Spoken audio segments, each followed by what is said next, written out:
أهلا وسهلا. اليوم فقط أرقام عن مكة وتحديدا عن الحرم المكي الشريف.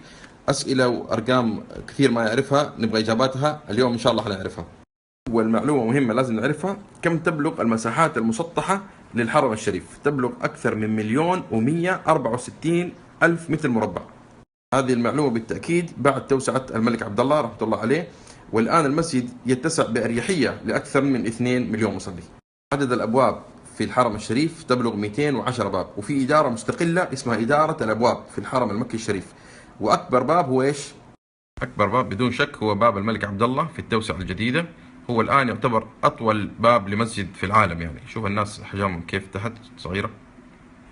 المعلومة القادمة دي أكثر معلومة كنت أبحث عنها: كم إمام في المسجد وكم مؤذن؟ في 21 مؤذن و10 أئمة. يمكن أحلى معلومة وأحلى تعليق، خذوها الآن: كم سجادة في الحرم موجودة؟ في 30,000 سجادة. تعليقي عليها إيش هو؟ هذه السجاجيد بعضها عرضه 3 متر وبعضه 4 متر، فلو رصيناها في صف واحد توصل من مكة إلى جدة. خلينا نقول 3 متر بلاش 4 متر. 3 متر في 30,000 سجادة، هذه 90,000 متر، يعني 90 كيلو. المسافة من جدة لمكة أقل من 90 كيلو. بالنسبة للنظافة، نحن دائما نشوف أعمال النظافة والتنظيف مستمرة.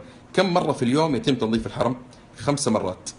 المنظر هذا مألوف لأي أحد راح الحرم. العربيات هذه منتشرة بكثرة، بس عددها كم تقريبا؟ 12,000 عربية. وهذا النوع الثاني من العربيات اللي هي العربيات الكهربائية. هذا النوع القديم وهذا النوع الجديد.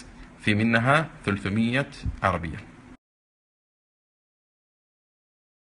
أما بالنسبة لعربيات الجولف هذه ففي منها 20 عربية حول الحرم. ان شاء الله تكونوا مبسوطين معي بهوس الارقام هذا. خلينا نكمل.